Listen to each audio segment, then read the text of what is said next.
Hello and welcome to today's live stream. Today we're going to be talking with John Henry Scherck. He's going to be sharing with us his workshop on mapping your purchase journey to content and keywords for B2B SaaS. I am super excited to have him on. He's been a friend of mine and excited to learn from him and his experience working with tons of really cool companies over the years. Before we get started, just a couple items for everyone. So first of all, the workshop here today is going to run about 45 minutes. We're going to try to leave some time here at the end for questions. So as we're going through, if you have questions for John Henry, please pop them in the chat and we'll definitely do our best to get to those at the end of the workshop. Secondly, take a second and please like the video and subscribe to help us spread the word. We do these live sessions, Q&As, workshops, and all kinds of live stream videos here on the Optimist channel. So would love to see you on future sessions. And lastly, if you are not a member of our group Top of the Funnel, we have a free Slack community. It's focused on content marketing, SEO, inbound, all the things related to content and keywords and SEO and the nerdery stuff that we like to talk about on these streams. Check it out. You can find it at yesoptimist.com/tofu, TOFU. There's a URL here in the stream. Again, it's a free Slack community. We've got in-house folks, freelancers, agency people, all kinds of various folks with different levels of skills and knowledge, and would love to have you in the group. I think we're just about to hit 900 members. So yeah, come hang out and join the party. Awesome. I think that's all of my pleasantries here. So let's jump into it. I'm going to bring John Henry on and we'll get things started. Hey, John Henry, how you doing? Hey, how's it going? Thanks for having me. Yeah, hey, thanks so much for taking the time. Glad to see that the garbage truck made its way out of the background. No, it's coming. We're here. Well, super excited to jump in today. Real quick, do you want to just give a brief intro to on yourself and kind of your background? Yeah, sure. So my name is John Henry Scherck. I run a small company called Growth Plays. We're a remote agency. I'm based out of Los Angeles. We work with like fast-growing and emerging B2B SaaS brands to help map their purchase journey to content and keywords. So I wanted to give out sort of a primer on how to approach that issue today and a quick and dirty process to execute on it. That's super exciting, man. I think this is one of those topics where I think a lot of people in theory believe in this or want to execute this, but have a lot of trouble, I think, conceptualizing how to actually execute it. So I'm really excited to dive in. All right, cool. Let's do it. So before I can actually start talking about SEO, I think before you can even really think about it, you need to think about the sales model that you're supporting. So right now in SaaS, something that's pretty popular is called product-led growth, or PLG. And not to get too technical, but it's basically like an end user focused growth model, and it relies on like the product itself to drive that growth, whether that's like customer acquisition, or converting the user, or like the free user, into a paying customer, or expanding into other people in the company. So this is pretty different from top-down sales, which is sort of, it's not really a relic, it's still very justified, but it was the only way that you sold software. And sort of like 20 years ago in the CIO era, where you're doing like on-prem SaaS, and you needed to have them basically install it, do security reviews, it's a very manual, laborious process. Then you come around in like the Salesforce era, the cloud era, you have the exec-led sales. So you're selling to like the VP of sales or the director, someone who has budget, but you're still selling into an executive and then essentially like implementing and onboarding the product from there. And now we're transitioning more into like the end user era, or at least like the end user era is becoming popular and possible. So this is like free signups, getting into the product, getting it sticky. And then when it comes time to buy, you already have like 20, 40, 100, 1,000 rabid users in the company that love the product. And then you can get into sort of like a sales cycle from there. But for like the pillars of product-led growth is like really, it's like designing for the end user. So instead of designing for the buyer and making it like a very buyable product top down, it's something that people can adopt really easily and enjoy using and will keep coming back to again and again. It's like a sticky product. And like one of the core tenets is also like delivering value before capturing value from the user. So giving out something for free. You see this a lot with products like Notion and Coda and Asana, and basically anything that has that like extended free trial where you can really get an experience for the product before having to fork over a credit card and start paying. And then you also invest in the product with go-to-market intent. So basically like the product is a part of your go-to-market. It's not just like webinars and landing pages. Like your product itself is a marketing asset. You build a growth team around it. You run experiments to get more users on it. Right. And the way this works in action is so you have someone like Jane, she downloads a product, say it's Slack. You're not going to use Slack alone. So Jane shares it with her team. Then her team shares it with other departments in the company. And then pretty much the whole company is like, we love Slack. And then the team is like, hey, can you please buy Slack budget holder? And it's a very easy decision for an executive to make if you already know the product's going to be successful because everybody's already using it. So getting into it, and I don't want to be confusing here because there's product-led growth and then there's product-led SEO, and the terms are getting muddled, and I just want to really define them for this talk. What we're going to be talking about today is content-led SEO. So it's a function of content marketing. It's a very like purposeful and intended action. And really you are like mapping your buyer journey to content and keywords and the entire like customer life cycle from acquisition and activation and referral, like everything. And then you use that content as a platform for thought leadership and product marketing and demand gen. And really, so again, it's like marketing inside of content. And some companies that do this pretty effectively are Shopify. They pretty much rank for everything. That's a team you wouldn't go up against. You got Zendesk. They're very effective at content. Like if you're looking at anything agile, Scrum, Kanban related, it's impossible to not find Atlassian about like technical product management. HubSpot, which are kind of like the OGs of content marketing. And then you got Smartsheet, which I don't think like gets a lot of love in the SEO community. They do over 1 million visits a month organic, according to Ahrefs. And a huge chunk of that is templates and tools. And all of those things can essentially suck you into the Smartsheet product. It's a brilliant SEO play that I don't think gets a lot of credit. And then on the other side of this, you got product-led SEO. And this is very different from product-led growth. It's really like SEO is a function of the product or the business. And this is typically like when technical SEO is really important and the whole site has to scale. It involves like a really high volume of pages most often. And it's something where like your product or your business is actually creating this content for you. So a company like Indeed, whenever they get a new job listing, that job listing filters onto category pages and fills out data on various other pages that then programmatically populate and rank in search. G2 Crowd, they merchandise and reviews. The more reviews they get, the richer their landing pages are, the better they rank, the more pages they create. SlideShare, you upload slide decks. Those slide decks get filtered onto various category pages and feature pages that get organic search volume. And like Liquid Space, they are a place where you can rent an office for like an hour or a day or a week. And they have, when you upload a new property to Liquid Space, that gets put onto various pages that rank in search for various transactional terms. So this is really like architecting a site to rank in the long term as a function of its business versus very intentionally like creating pages that map to specific pain points and in the purchase journey and beyond. So product-led growth is a really good match for content-led SEO because your content can essentially attract users to the site. And that sign up or that trial period, it's very low friction. They're giving you value before demanding like a credit card. So you can get them into the product. They can start getting some value out of it. And that way just become like a product qualified lead that then sales and the customer success would reach out to.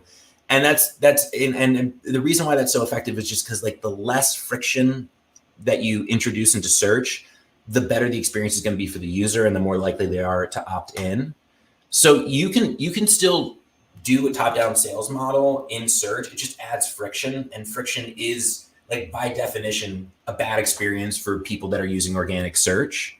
It doesn't mean that top-down sales is going away, and top-down sales has a lot of validity. If you need to do an extended implementation process, if you need a lot of budget from the get-go, if there's a big data collection process for your product to work, like there is with a lot of AI tools, having freemium users doesn't make any sense. So it's really thinking about like that friction when it comes to creating content. So if you can use like search as a low friction entry point into the product, like marketing templates, all in Airtable or whatever, and just shoot people into the product from search without demanding a credit card, you should go for that every single time that you can. You should always be trying to get people into your product and accessing your product, not just engaging with your thought leadership content and reading your questions and answers search pages. Mm-hmm. But this isn't just for transactional landing pages like, product marketing software or project management software, like examples, process guides, templates, they all work great. This is an example I worked on years ago from a company, DocSend, and DocSend is a basically like tracks sales collateral and like various product marketing collateral and gives you analytics on who uses them. So we scraped a ton of case studies out of Google, found them using like the file type PDF thing, uploaded them all to uploaded them all to the to DocSend, and then created this instance in Word, or this page in WordPress, where we grouped all the case studies and created these cards with their logo. And when you click in, it actually sends you into DocSend, so you can get the viewer side experience of what being a DocSend viewer is like. So you're pretty much, if you want to see any of these case studies, you're forced to interact with the product and see the value of it compared to like a naked PDF. So anytime you can shoot people to the product, whether it's examples or templates, like PandaDoc, great company that has contract templates for just about everything.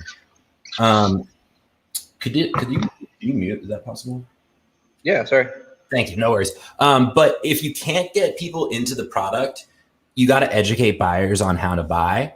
And that's just like, really, like, if your product isn't a fit for everybody, you should be using search to educate people who are the right fit for you, instead of trying to convert everyone with landing pages that aren't going to be a fit for your audience. So what I'm saying here, though, is like product-led growth, it has a natural advantage in search, but you can still compete if you are doing top-down sales, but you're probably not going to have these highly transactional instant sign-up landing pages. So a really good example of just to frame like product-led growth versus top-down sales. If you look at the query, connect Instapage to Google Sheets, you can see Zapier up here. They got connect your Instapage to Google Sheets integration, and it's truncated, but it's in 2 minutes, which like 2 minutes is not a lot of time for an integration. That is very low friction. You land on the page. It's like popular ways to connect Instapage to Google Sheets, so you can see what you can do with the product. Again, it says connect Instapage to Google Sheets in minutes. It allows you to sign up very easily. Like there's not a lot of friction here. You can get into the product very quickly. And then if you look at the search results and look at like position 6, you got Tray.io down here. And when you land on the Tray page, you can either take an on-demand demo, you can get a free trial, or you can schedule a one-on-one demo. And this doesn't really have anything about what the integration can actually do. It's just like a robust connector. Doesn't really help you accomplish your jobs to be done. It's introducing friction. And if you actually go for the free trial, first you need to put in your work email, but then you need to talk about like what services you're trying to integrate and how would you like these systems integrated and how technical are you on a scale of 1 to 5, which like, I don't even know how to measure that. And then you're sending a request for a trial. So they are introducing a lot of friction on these pages, whereas Zapier is just getting the person in the business. And Zapier is not going to be a fit for every company. If you're a bank, if you are like highly secure infrastructure, you're not just going to be able to upload a random data connector into your instance from Google. You may not even have the ability to like authenticate into Google from Zapier. So this is a fit for some companies, but like this isn't a great fit for search, and it's never going to rank that well because it's just friction for a lot of people who may not understand that they're not the right fit for this tool.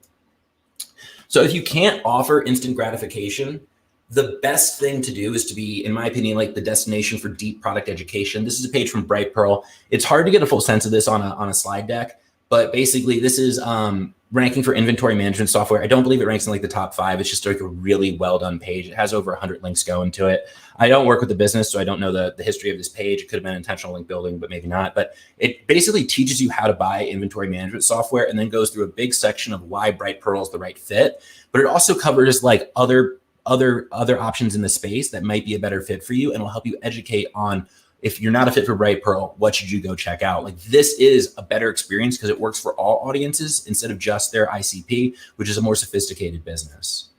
So that was just a lot. We just level set for like mapping the journey, just level set basically everything you need to discuss mapping the journey. But I wanted to really understand like basically top-down SaaS sales versus product-led growth and how that's going to affect your content strategy.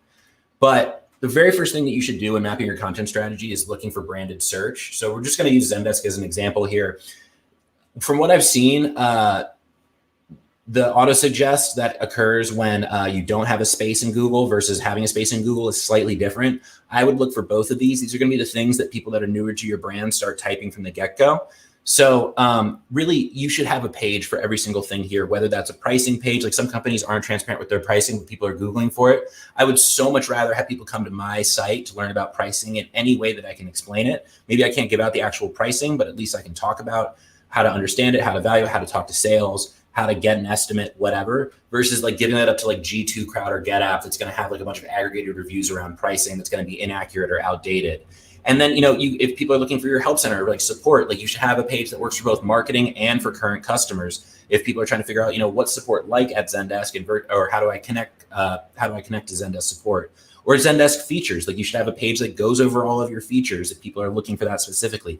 All of this traffic is layups. These are people who've already gone through the comparison process and they know that they're interested in your product. There's going to be some customers that are mixed in this too. But a lot of these are going to be people that are net new customers looking up your product and trying to figure out if it's the right solution for them. You should have pages that map to auto suggest and also use Google Search Console if you already rank for this stuff. But this can uncover things that you don't really rank for or don't rank well for as well. So once you have your branded search covered, because there's not that content, whatever you create, if it's on that topic, it's likely going to rank. The next thing to do is to look at versus pages. So put in your brand name and do versus space, and you will get auto suggest of every search of people who are essentially comparing you to direct competition, looking for a one-to-one comparison. If you're a brand new brand, this isn't going to be as relevant to you. It doesn't always populate. But, and if you say like your SaaS name is like Circle or something like that, and like Circle versus Square is what you see, like things like it's a different object. There's ambiguity to the search. You should look up competitors that you think you're going to be compared against and look at their versus pages. So you can see like with them leading it with their unique name if you're populating, and that's going to help you understand which versus pages that you should be creating. This is the absolute bottom of the funnel. These are people who've gone through your category keywords. They've looked up your space and they basically said, we're interested in these two solutions. Which one is the right one for us? So before you can execute on these pages, the thing that you need to do is really perform a fresh competitive analysis. So put together that list of competitors that you got from AutoSuggest. Also look in the CRM, talk to sales, figure out who you're starting to see, maybe who you aspire to compete against that you're not being compared to against already, but you should still have that page up for really like even just from like beyond search, these pages get used post-conversion for champions to like help make the sale internally. These are super valuable pages to create. They just need to be accurate. So add other brands that you want to compete against that sales is hoping to be against in maybe quarters or years. And then, research features and benefits, research various integrations, research pricing, look at what customers are saying on review sites. And I think like something that's really important to remember here is you got to evaluate the market through the lens of your product. And like your product is the ideal product, no matter, no product is perfect, but like you need to look at the market through your lens. You don't want to run this analysis and have like ServiceNow or Salesforce come out on top every time. You want to have it come out on top to the customers that you're trying to convert and let people know, like, maybe this like more feature rich software is actually like bloated or costs too much or whatever. You want to evaluate the market through the lens of your own product, not someone else's. So the way I like to phrase that is to be biased, but honest. You don't want to have, enterprise competitors that have been doing this for years come out on top just because they're more feature rich or whatever. You want to always be looking at the lens through your own business. So the execution here, versus queries are one-to-one comparisons. And the thing I think that's important is you want to compare. You don't just want to promote. Like people are looking to understand the differences between your product. They don't just want to be sold on your product. So I think that's a misstep that I see with a lot of SaaS companies. Like they're like, hey, we're an alternative. Here's what's great about us. But they don't actually help people compare the two solutions. And I think it's also really important to like dive into features and benefits and get pretty specific here. The more complex the product, the more information should be on the page. But you don't want to overwhelm people. We'll get into that in a second. And you should include like testimonials and reviews, or if you've won any awards. And you should be utilizing like really strong product CTAs because people that are on this page are ready to buy. They're just in like sort of the final decision-making stage. And yeah, like be biased, but honest. So I just want to dive into this example from Paddle right here. Paddle's a great business, international SaaS payments. They get compared to Stripe a lot. And the thing I love about this, we're going to talk about sort of appealing to like the instant gratification space. Like you can scan this, understand the comparison, but for anything you're more interested in, you can dive in and actually send you like a detail page specifically about like performance or implementation or growth or compliance. Like it doesn't overwhelm anybody. It's not too much text on the page, but it lets you expand and dive into the things that are most relevant to you that you care about. I love that user experience. And some folks wonder like, can we do this in the enterprise? I do at times. I've gotten pushback from like product marketing leaders or VPs of marketing that are like, versus pages, aren't you punching down? Isn't that weird? Isn't that what underdogs do? Like we're a big noble brand. We don't want to directly compare ourselves to the competition. And the thing is like with the consumerization of the enterprise, which means like basically enterprise purchase processes and business purchase processes are becoming more and more like a consumer purchase cycle. buyers want info. They don't just want to jump into a sales cycle. They're going to be looking up this information to whether you want them to or not. So it's better to be a part of the conversation. And you can see Jira taking on ServiceNow right here with this page. And I love that they're doing like sort of a get into the product, try it for free on something very, very enterprise, like fully adopting the product-led growth model. And if you go down on this page, again, like similar to Paddle, you can see that they really do like break it down for you. And then for anyone who's more interested, they've got detailed information. So they've taken from G2 Crowd that Jira basically takes 1.2 months to go live compared to ServiceNow, which takes over a quarter. And if that is a tight time frame for you, if you need to move faster, if your business isn't super complex, that is definitely going to put you on the side of Jira Service Management. And then also the transparent pricing model, they bring up that like ServiceNow is very old school. They have difficult negotiation process, extended renewal process. With Jira, it's a bit less friction, and they are hinting at that without directly saying it. But a few takeaways here. I think something that I like to talk about is like appealing to the lizard brain. And it's basically like highly skimmable content. I don't think anyone sits down and like, let me read every single word on this comparison page.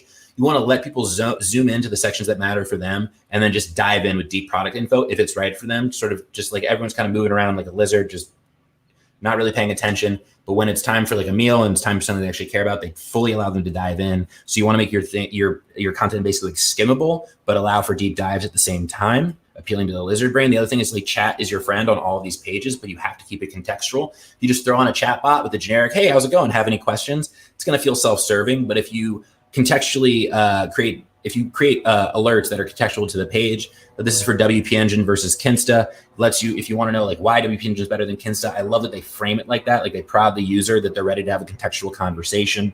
And the thing is like, I just think that people should be committing to chat, not to get on this train. I think you should be working with sales to commit to chat, especially if you're in a top-down model where people have questions and they can't easily get into the product.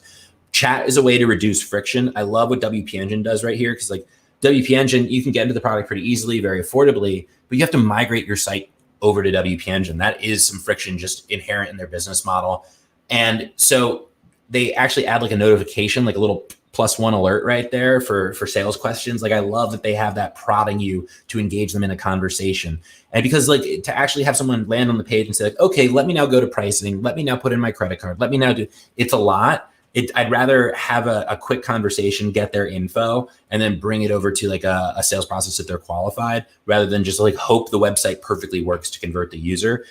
Chat can kind of shortcut that. And I think it's important to like work with sales and commit to chat as a business and actually put some effort behind it and answer people questions quickly. I used to work at WP Engine, and I can say we added chat to the site and it literally changed the business overnight. And pretty soon we were staffing entire SDR teams of people just to take chats. Chat became a daily metric that we measured in terms of like how we were doing with lead velocity and overall performance of the site. So I really do think chat is the future, and some businesses are much better than it than others. The generic implementations of Drift and Intercom, where it's just very self-serving and not personalized to the user, are not how you excel with chat. It really needs to be quick, instant gratification that you can use to take down the friction that is inherent to your sales process.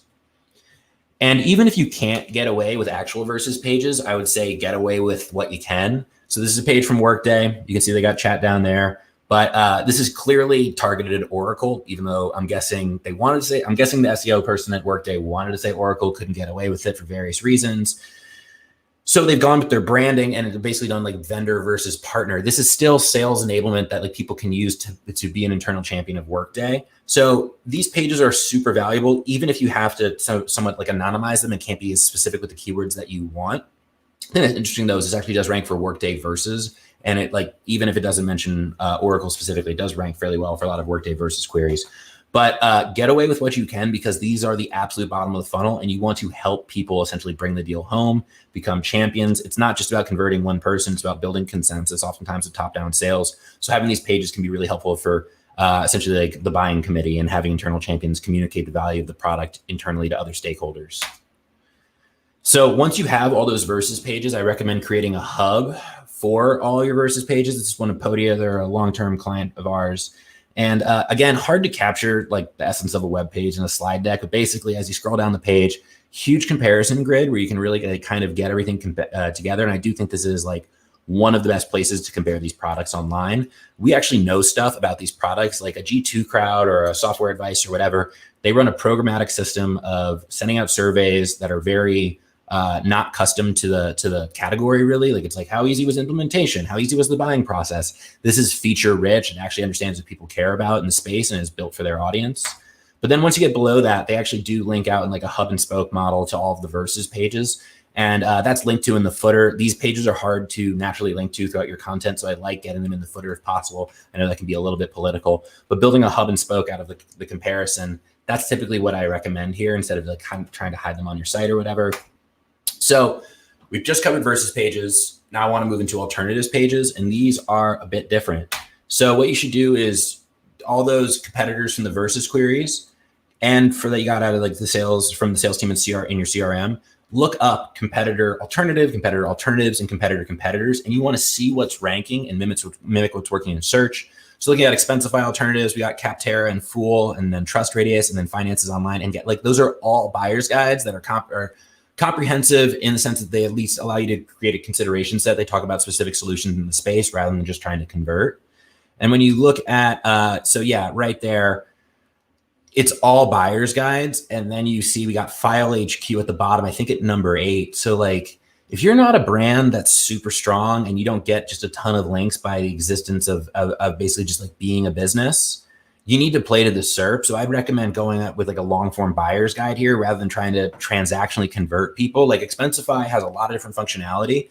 Generally, you need to understand the market before you can just convert. So trying to put together some like Expensify alternative page, unless you are a direct competition and can get a lot of links and you are like a one-to-one product match, it's probably not going to be a great fit. And then, you know, peeling it back to the alternative, which I do see transactional direct response pages linking better for alternative, but still like you're below G2 and Fool, like you're going to be getting a fraction of the click through than you would at the top spot. So in my opinion, long form comparisons like alternative buyer's guides are still the move here. And this allows you to frame the market and educate the buyer and actually get like qualified demos rather than people that just like, yeah, show me what it is. I'll learn about it later. Like you want to have people come to the conversation fully prepared and understanding as much as possible about your product. So unless you're a very linkable business, like a really respected brand, or you're really easy to sign up, like a totally frictionless sign up, direct response alternative pages are typically not the move. Like I don't like combining the versus and the alternative. I think alternative queries are typically a one-to-many comparison, while versus pages are a one-to-one comparison. But I know that not everyone's going to want to do that. So I say like a good heuristic for this as well is like if you're an up and coming site without a ton of domain authority or just like you don't earn a lot of links naturally over time, a lot of your link building has to be intentional. A long form buyer's guide is typically the move there that helps people understand. If you are a super established company like Freshworks is a powerhouse SaaS brand out of India, they are directly comparing themselves to Zendesk. I still think it's better to have a long form buyer's guide, but you can get away with ranking if you are a really established brand with a direct response page. So just to boil it all back or bring it all back, like unless you are really established, super enterprise, like a ServiceNow type, or you have a very frictionless sign up, comprehensiveness is almost always going to be the right way to go. So like a long form buyer's guide. And most buyers that are researching software, they aren't just looking to sign up. They want information or they want to instantly solve their problem, which something like a product-led growth tool like Zapier, that can actually do that. So it's going to be if you're not doing product-led growth, if you have an extended sales cycle, it's just not going to make sense to have like that DR page because you can't actually solve the problem for the person. You need to help them understand their problem and how your solution fits. And if you are like strong enough to convert just on like name alone, if you're a very hot company and people want to see your product, I was at Zenefits when it was like at its top. People wanted to see Zenefits. People were very curious about what it was. Test out DR SEO pages, like, see if they can work. And if not, switch back to long form if you can't rank for them. But hopefully you can get a lot of links over time to those pages. They're just extremely hard to promote. And I don't want to have like links be like an out of our control factor for SEO success. Whereas like buyers guides that are alternatives tend to be more linkable and more helpful.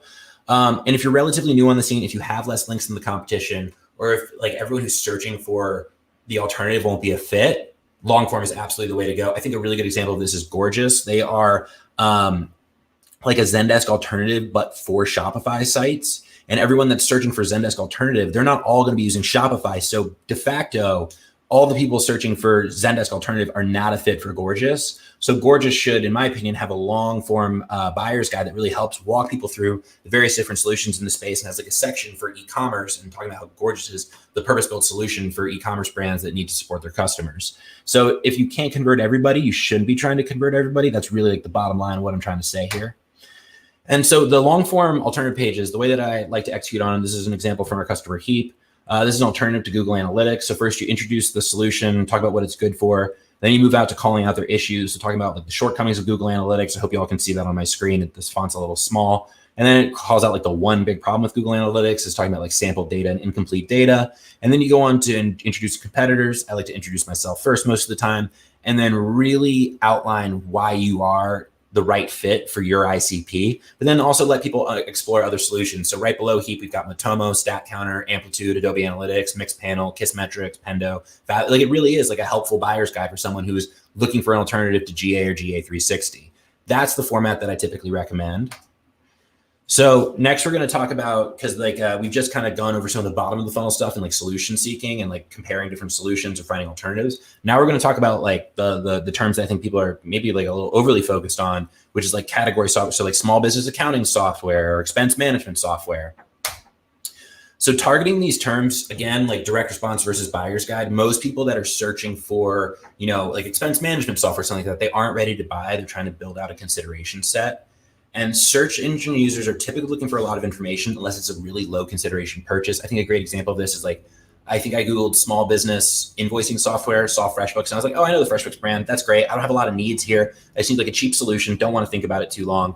That can work. And FreshBooks does have some pages that rank for that. But if you're a highly considered sale and not everyone can convert, again, trying to convert everyone on those pages, it's typically not going to be the move. So Google, it likes ranking comprehensive, helpful, informative content, and people like linking to that. They don't typically like linking to DR landing pages. So unless you're giving out a free version of your product, you're probably going to want to educate more than just try and convert. And if you don't want to mention competitors and you don't want to provide like a long form evaluation or a buyer's guide, if you don't want to mention competitors, I'd recommend teaching people how to buy and how to think about the sale if you don't want to specifically create like a buyer's guide to help people map the market.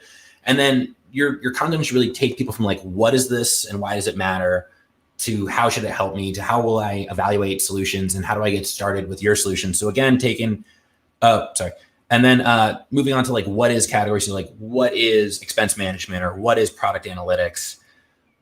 The way that I recommend executing on these pages is first, like going back to like appeasing the lizard brain. You want instant gratification for your most unengaged visitor. Like to lock in that top spot, you want to basically define the concept and let people bounce as quickly as possible. I like throwing in a little separate div, just a little visual clue. I've seen that help people get the snippet a bit as well. But you want to really take people from like, what is it? And if that's all you need, bounce as quickly as possible to how will it help me? And then to why you. So really taking people from like awareness to why you should be considering our solution. And sometimes I've gotten some pushback from, I'd say like senior marketing leaders, and they're like, anyone who's Googling like what is expense management or what is DevOps or what is feature flagging, like that's pretty basic, right? Like that's not, that like our buyers aren't going to be searching for that. And it's like, okay, yeah, your buyers, like your end users who are highly technical may not be searching for that, but they need to help get the deal across the table. And if they need to explain concepts and they're not, you know, like a great internal state, like building like internal consensus, having content that helps define the category and how your solution fits in the category is essentially sales enablement they can send to non-technical stakeholders. So really, like, this is your chance to frame how people think about your category. You can articulate your POV on the category, what the shortcomings of it are, where it's going, trends in the space, and why you're building what you're building. And really, like, just harping back to it, like, think of it as like sales enablement, that like the very technical person who needs buy-in from the CFO can send to the CFO and they say like, okay, I get this. I get why we need to invest in it. Thank you. And then again, taking users from awareness, like what is this, to what are the features and benefits, and then all the way to like, how do I get started and why should I be using your product?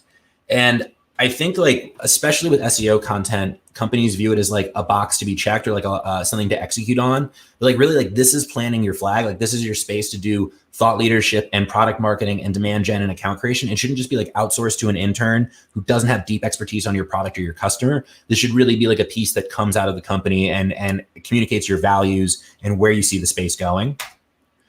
And now to the middle of the funnel, just a quick hack. Basically, you want to put in the target keywords that you're going for, things that map to product functions or audience pain, and rip out that auto suggest. I don't trust any tools like Ahrefs or SEMrush in the B2B space. In the consumer space, they can be pretty accurate because consumers are more likely to get like spyware on their computer and whatnot and have their data resold. But at companies that have like, especially if you're targeting like enterprise with a capital E, like those people have pretty strict data security and data security policies. They're not going to be uploading random Chrome extensions that resell their data.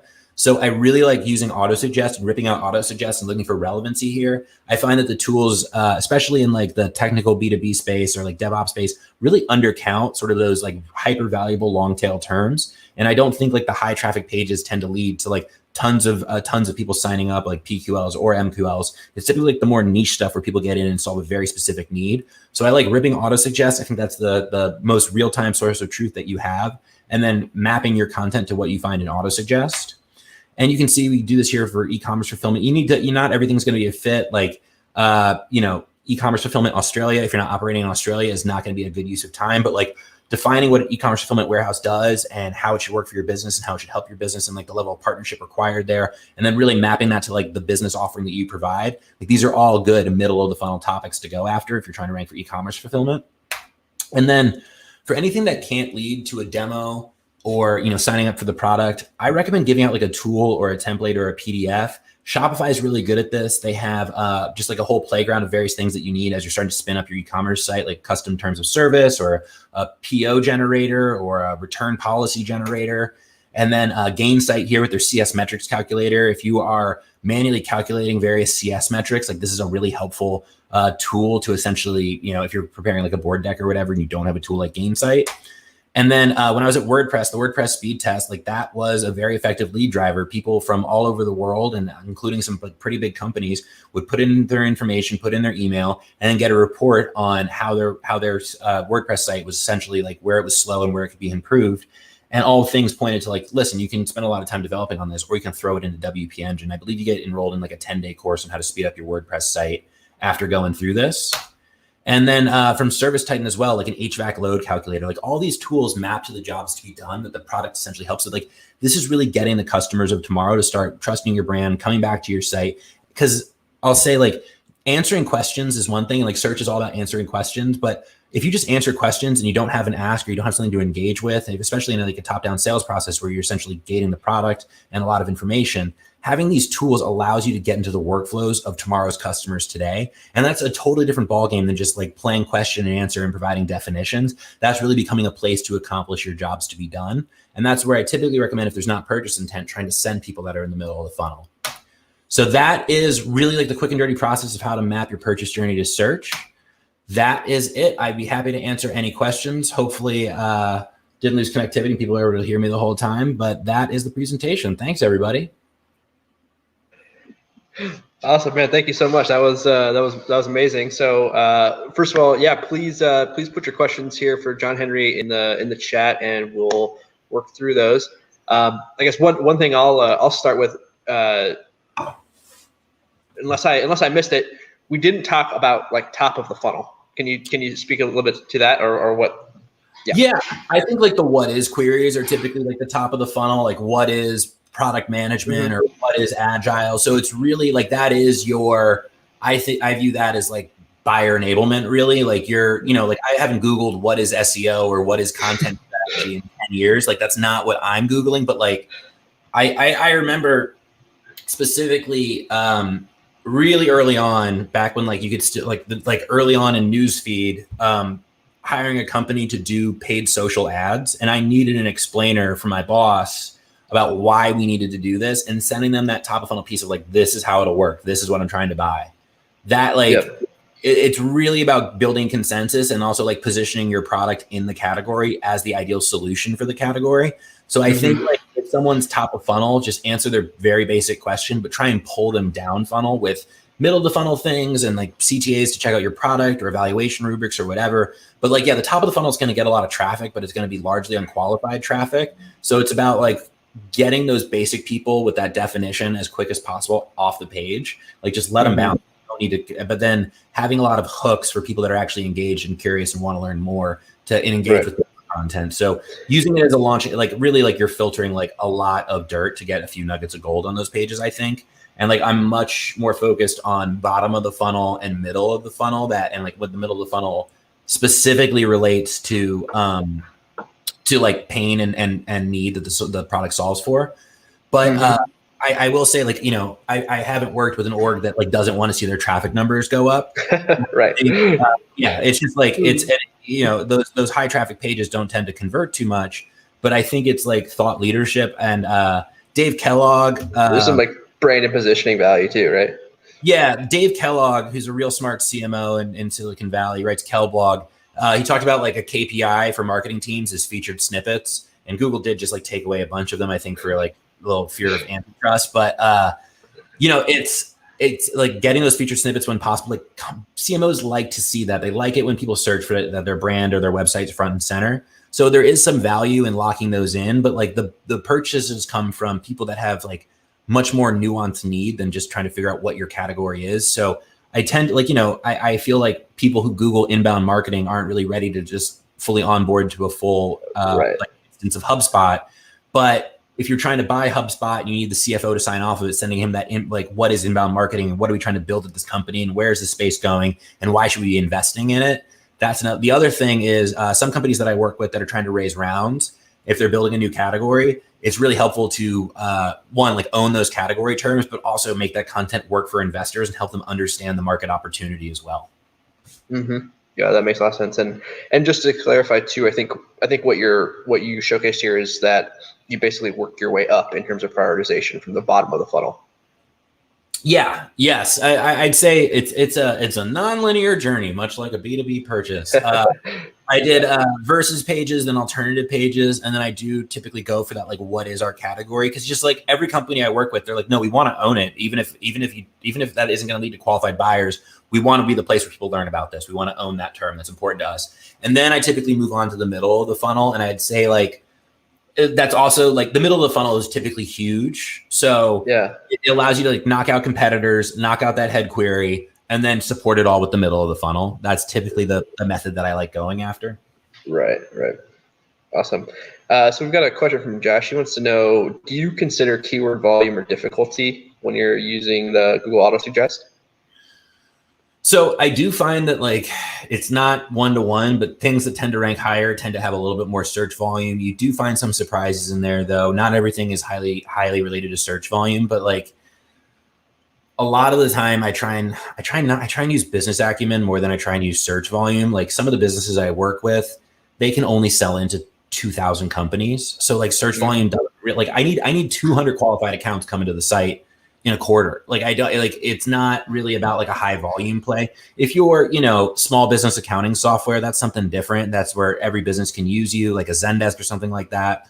Yeah, I will consider search volume definitely, but like those tools are all for the like on the consumer side, they can be helpful, but whenever you get kind of complex and you're dealing with, specific types of infrastructures or integrations or anything like that, they're not going to be that. Like if you look at Zapier's connector pages in Ahrefs or SEMrush, it's very incomplete data. They typically have like one page in there that is like they don't have the full spectrum. So I like ripping auto suggest and finding some surprises because like typically anything with like microservices or container orchestration, that's going to denote like some budget and some volume, like a more complex infrastructure. And we work with a lot of like DevOps tools. If we find like Kubernetes or whatever in autosuggest, we're going to want to create that or like microservices because that's going to mean typically if they get built by like basically how complex the system is or the infrastructure, that's going to lead to a higher ACV.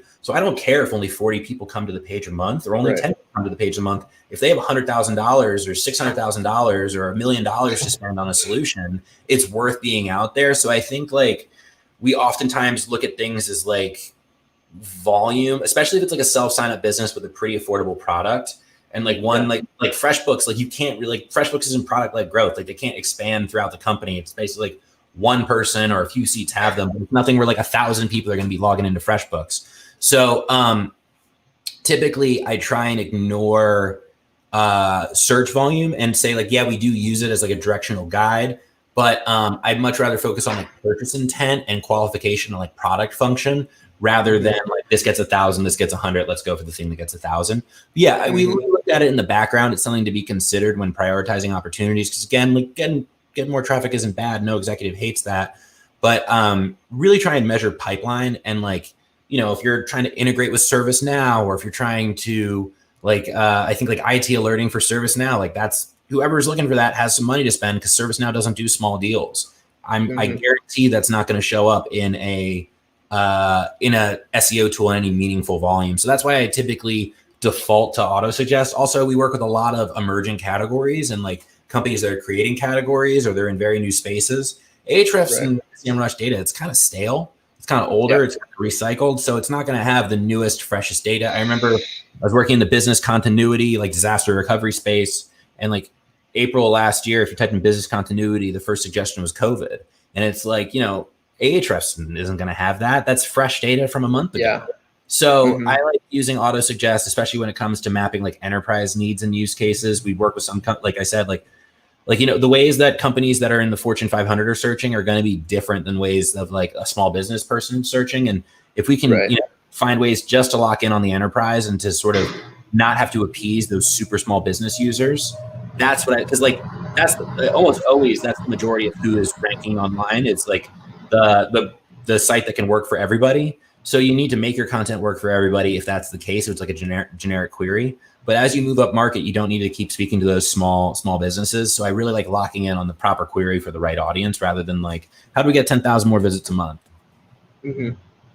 Yeah, totally. And I think, you can correct me if I'm wrong, but the way that I would sort of summarize that is I think like the larger the accounts that you're targeting and the further down the funnel you go, basically the less reliable the keyword data is through any tools like Ahrefs, etc.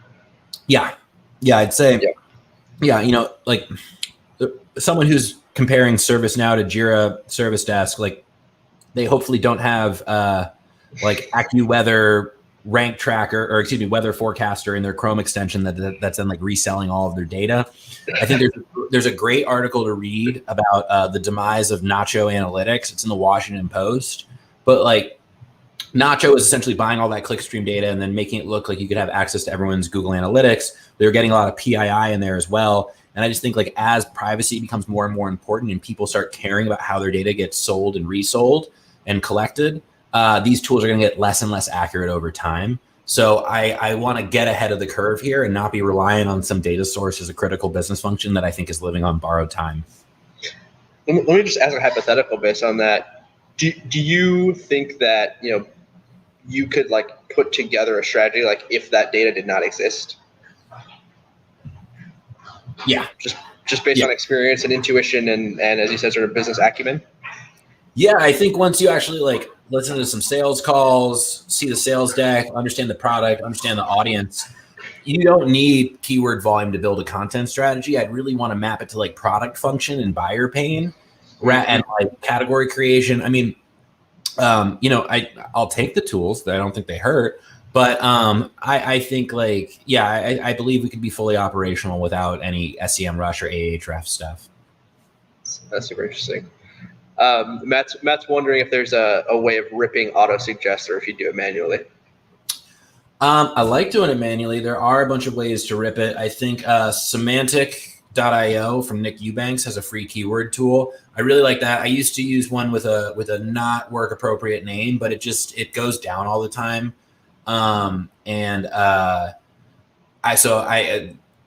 Nick's infrastructure solid. His website works, so I recommend using the semantic free keyword tool. Awesome. Paul has a question. What impact does the length of the sales cycle have on your strategies? That's a really good question. So I definitely want, like, if it's a long sale and buyer enablement is needed, I would want to have everything people need. Like I would want a downloadable deck about like that internal champions can use to resell the product internally. And I'd want to arm buyers with as much information as they need to make the sale. Like if this is a 6-month cycle, a 1-year cycle, people should be given everything they need to essentially buy it. If you have some type of personalization on the site, once they've converted, showing case studies and showing like Gartner reports and things that just back up why you're the right case. Like you can use a tool like Madison Logic for that, or there's a bunch of other like personalization tools like Hull, but essentially like changing the featured content to be case studies and customer success stories. And like, I forget the example, but there's in that actual case study library I did, there was a case study about the implementation process. So like helping people understand implementation and what the whole cycle is going to be like if it's really long and complicated. everything that you can do to walk them through the purchase post-conversion. Because like the post-conversion to purchase cycle, like that part of the customer life cycle that's really long, figuring out everything that you can do to support them that way and merchandising it on the site is what I typically recommend. Mm-hmm. Yeah, I think in our experience, we've kind of had that same thing, which is that you really need to build out like a very full library of all of that sort of sales enablement content, because people are, as you said, it's not going to be a transactional decision. There's going to be a lot of stakeholders that are usually involved. You need to arm various folks across the organization with information to be able to sell it internally, et cetera. Yeah, no, I've seen a couple companies that are like, here's our deck that you can use to sell. I didn't realize I was on the whole time. Here's our deck that you can use to essentially resell it. Like I love giving internal champions sales tools that they can personalize and customize, like put your company name in here, like something that's like an editable PowerPoint where you're allowed to like put in your logo and like, because I've seen a lot of reps like make those with people ad hoc, but then when you templatize it and allow it to be given out and on demand, just much better. Yeah. You gotta have, the buyer's guide, the implementation guide, the whatever other guide, and just sort of build that as a funnel. That's what we've done as well. Cool. Well, let's keep going here real quick. We've got 10 more minutes or so. So first of all, if you guys have additional questions for John Henry, please drop them in here. Real quick, do a plug here for John Henry on Twitter. If you're not already following him, would definitely recommend it. He's always dropping some nice hot takes. I've been a follower for a while. Is there anything else people should know about your work, John Henry, or any place they should go to check you out? Oh no, I'd say about our work, small remote team. We typically try and work with companies that have a pretty strong brand and really like deserve to be ranking in search, rather than companies that you have to will into existence through like tons of backlink acquisition and just like sort of weaker brands. And really we're a productized service. We build no code workflows and systems of record for companies to help take over search, really specifically working with in-house teams that maybe they're, creating a lot of content, but it's not ranking well in search or it's not converting, and augmenting internal processes so that the teams can execute on it over time. Typically, we're a good fit for more complex products or more complex sales cycles. Typically, I just say that's, we're happy to work with sort of easier fits and product-led growth companies, but I'd say our sweet spot is really sort of like the top-down sales model, bigger investment, bigger sales cycle, and supporting all that purchase journey through content and teaching subject matter experts and product marketers how to execute on it, rather than sort of outsourcing it and having someone who doesn't have a deep understanding of your product execute on it. When it's a more technical sale, more technical product, typically you need those technical writers producing the content. So we're teaching those folks how to execute rather than doing it for them as a done for you service. But yeah, that is the extended pitch. That's the last you'll hear out of that from me. So modest. I appreciate it. We've got a question from Cam. He says, for product-led growth, how do you approach producing problem/jobs to be done focused content? So if you sold site analytics software, for example, would you look for content opportunities like how to improve conversion rates? Man, I feel like how to improve conversion rates, that's a tough one. That's one that everyone's ranking for. I really try and find like where you're unique. And I mean, like you can talk about like measuring growth, but like, looking at Kiss metrics, they wrote a ton about that stuff. They ranked a ton. It didn't help really grow their business because I think like analytics is unless you're Heap, which is very easy to install and requires no real setup. It's very hard to actually like implement products, and that's why like Mixpanel and Amplitude, like they do allow you to get in the product very easily, but there's a lot of work actually setting up the product, similar like WP Engine. And I think like site analytics is a tough one. I'm too in the weeds on that one, so I'm gonna just take it to like speed up WordPress hosting or like secure WordPress hosting or like how to secure your WordPress instance. I think giving out information for how people can do it for free or for on their own, and then positioning your product as like the quick solve. So it's like, hey, you can implement a bunch of manual work on your jobs to be done. By the way, our product just kind of like does this for you. So if you don't want to go essentially the manual route of doing this all yourself, we have a custom-baked solution that fits into this. Same with if you are trying to like cover open source software or compete with open source software, like giving out the open source software, trying to rank for it or trying to rank for alternative and talking about like why it's good. Here's how you can go download it, or like tools for doing some DevOps function, listing out the open source tools, and then comparing yourself to open source and showing like, we're a lot less work. We're secure. We're good to go. You don't need to worry about us in your system. We're managed for you. We're SaaS. We're like, we will evolve over time. You don't have to, it's not another part of your tool, of your stack that you need to complexify. That's typically what I recommend, like showing yourself as like the lower friction or easier to go solution. And Smartsheet, who I mentioned earlier, like I love what they do, where it's like they rank for a lot of like templates and examples pages, and then they allow you to download the example in Google Sheets or in Excel. But if you want, you can suck that in one click into Smartsheet. And so like lowest amount of friction as possible. Your job, like oftentimes the jobs to be done, in my opinion, shouldn't just force you into the product. It should allow you to have a selection of solutions and help you understand that for the right customer, your product is the best fit and you should be using it. So that's typically how I approach those pages. I know that wasn't a direct answer. Site analytics is a tough one because I've worked in that space a bunch and I think it's a bit of an outlier. So I switched it, but hopefully that's a helpful answer. Mm-hmm. I think one other thing just to add on to that you mentioned is so maybe getting more specific, or so maybe you're not going after just like how to improve conversion rates, but how to improve conversion rates in X specific instance or specific use cases or specific industries, or whatever the sort of more detailed long form opportunities are. I think like ultimately coming back again to kind of serving the user and the intent of the user and what's best fit for them, and is your product best aligned for that query? Yeah, great. So like how to increase conversion rates on Shopify, or like how to increase conversion rates on Substack or whatever, like those types of like platform specific, and then showing how your product plugs into that platform. Like that's a power move. I love that level of specificity. But if you use a keyword tool, it's going to tell you like you get 10 a month, don't do it. So yeah, that level of specificity when not going for like the broader middle of the funnel, like improve conversion rates on Shopify, and then being like, oh, adding SMS marketing is a great way to do this for cart abandonment, and then being like, and positioning your solution as like easy plug and play. And then the other ways of going about it is like more manual, laborious work. That's typically what I like to do, like having your product be like one common sense option to solve for the pain, but then also giving out people who don't have budget or don't have the ability to onboard a new solution the options to do a bunch of manual shit that's going to take forever.